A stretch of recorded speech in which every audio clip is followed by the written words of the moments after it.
How's it going, everyone? My name is Derek Afasi. I'm the owner of Afasi Financial Group.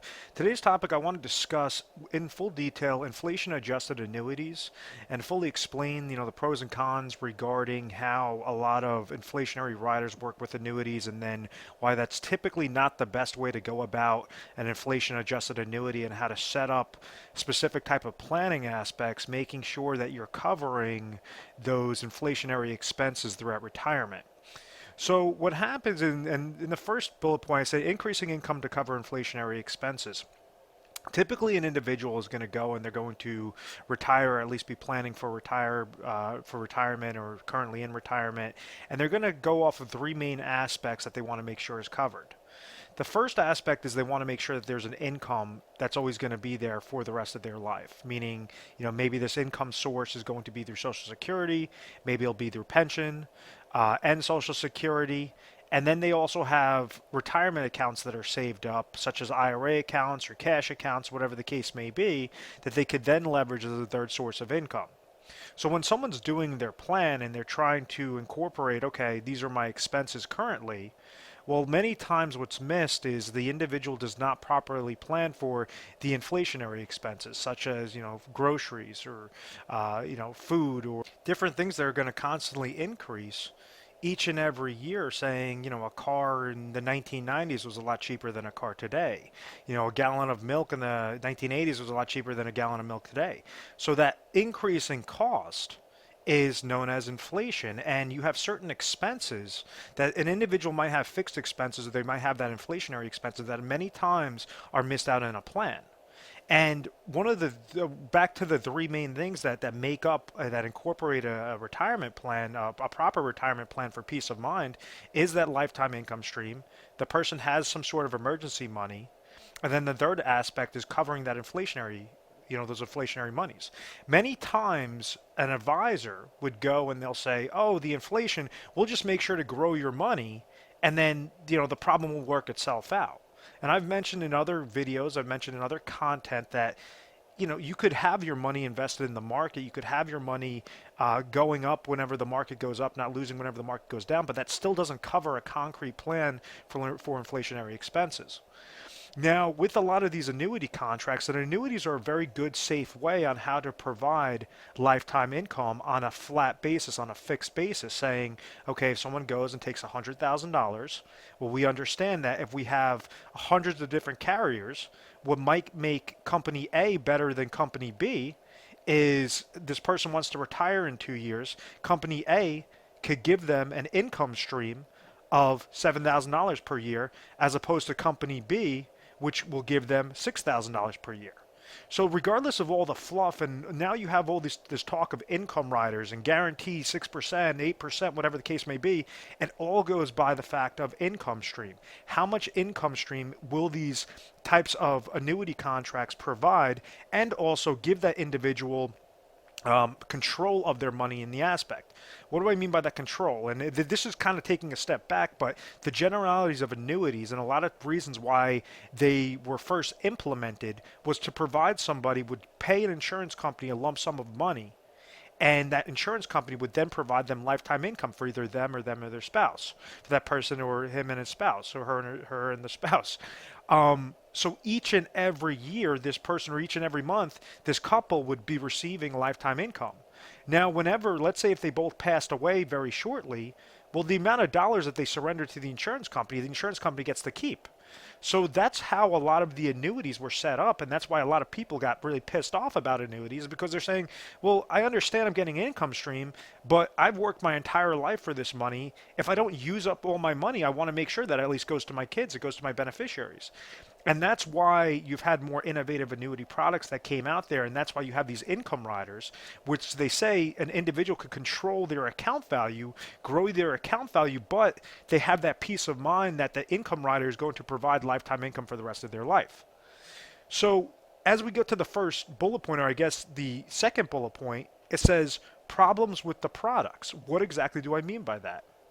Well, you have hundreds of different types of annuity contracts out there, And now you have very few of them. They have something known as inflationary riders that are attached to these plans. And there's a lot of smoke and mirrors. I always use that term smoke and mirrors because these insurance companies are very smart. They use actuarial tables. They know this data to the decimal point on exactly how they could make a profit. And I always say that there's niche criteria, there's niche companies that an individual could go and leverage the correct income stream for their specific situation and provide that lifetime income stream. So what you have now is this more of a fluff, what I've noticed. I haven't really seen too many attractive inflationary protected contracts with an inflationary adjustment rider.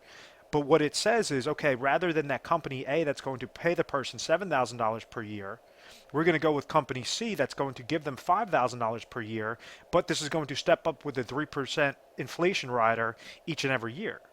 So yes, you're going to be protected with inflation, but you're giving up $2,000 worth of income just to get that extra benefit. So there's going to be X amount of years before there's a break-even point of going with this, which is a flat payout, versus this that's an increasing payout. So that's a problem in my eyes because I want to try to show you ways on how you get the most amount of income so that you're producing that flat level income.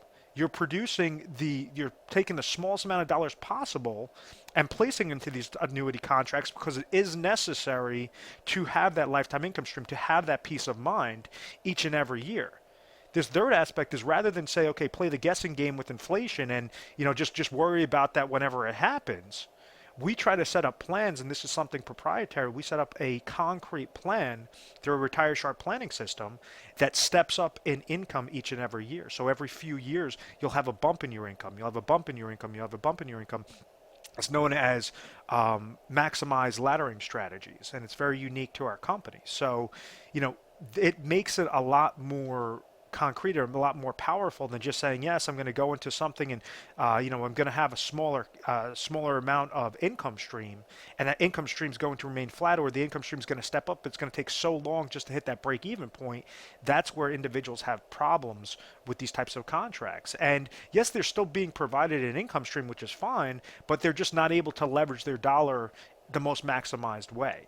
And it goes by where you live, it goes by what are the offerings, and then what makes us unique is we're able to siphon through all those top carriers before we're giving you the best recommendations. And it's not just one product, but it's multiple products, it's multiple strategies to make sure that it's going to correlate exactly to your expenses. And we're going to cover the fixed expenses and then those inflationary expenses, which are most important for the concrete plan. So that's why I have down here, it says income, emergency monies, and inflation protection. We want to maximize out that emergency monies. We want to maximize out those fund monies that I like to call it, meaning that that's the money that you could risk. You don't want to go into accounts and just play this guessing game with mutual funds because it hasn't worked out for seniors properly, especially with the volatile market conditions that we've been seeing. And it's because when an individual goes into a variable account, they're paying fees within that account. They're paying either advisor fees, mutual fund related fees, 401k related fees. So those are already negatives that are going against their account. And then there's no guarantee if the market goes down, let's say it drops 20% in a given year. Well, now that person, that mindset is completely shifted because now they have to incorporate that 20% loss into their plan. So we have clients that have millions of dollars and they're still freaking out because of the fact that they're terrified that a market loss is going to occur like it did in 2008 with the 57% drop. And time again, it's because of these downward market shifts that do not allow an individual to properly retire. Typically, the happiest clients I have is somebody that has Social Security income, pension income, and they really understand what their expenses are, to the 10th degree. And when they understand those expenses, maybe Social Security is providing them $30,000 a year, maybe pensions providing them another $20,000 a year, but they want to have a comfortable $60,000 per year of income. Well, with that gap, we understand that there's a $10,000 gap. So what we want to do is place the smallest amount of dollars possible, but as much as necessary into these types of plans to provide not only the flat income stream, but then we have certain criteria met, certain laddering strategies set up to have that inflationary protection. And that's how a proper plan is set up. And that's how an individual is able to properly retire and spend their retirement dollars with confidence. It's because they could spend money like it's water, like it's going out of style, because they know that the next month a new paycheck is coming in there. So it's It's simplistic planning, but you have to make sure that it's set up the correct way. And majority, I'd say 90 to 95% of plans, or 90 to 99% of plans, are not set up properly and do not include this inflationary protection. Just this big guessing game of saying, oh, well, everything will work itself out. And no, you want to make sure that your plan is set up properly, and for each dollar that you're placing in there, what is the leverage, what is the income stream that you could get out of that type of plan. I want to thank you very much for watching this video. If you found value in this video, if you have any certain questions, we have specialists standing by 24 hours a day, 7 days a week. So feel free to give our 1-800 number a call. It's 1-800-566-1002. You might be speaking with myself. You might be speaking with another representative. But we're going to try to educate you first and foremost. Make sure that you're comfortable in retirement and you're knocking off these most important aspects on how to set up a successful plan, and make sure that you're getting that peace of mind and able to spend those dollars each and every year with confidence, leveraging the correct tools, the correct financial tools to get you there successfully. We are A+ rated in the Better Business Bureau. We've always had very good reviews. We've never had any complaints. It's because of our methodical process. Once again, my name is Derek Afasi. I want to thank you very much for watching this video. Please make sure to subscribe to our YouTube channel, Retire Sharp, so you could have access to the most updated videos. Thanks so much, guys.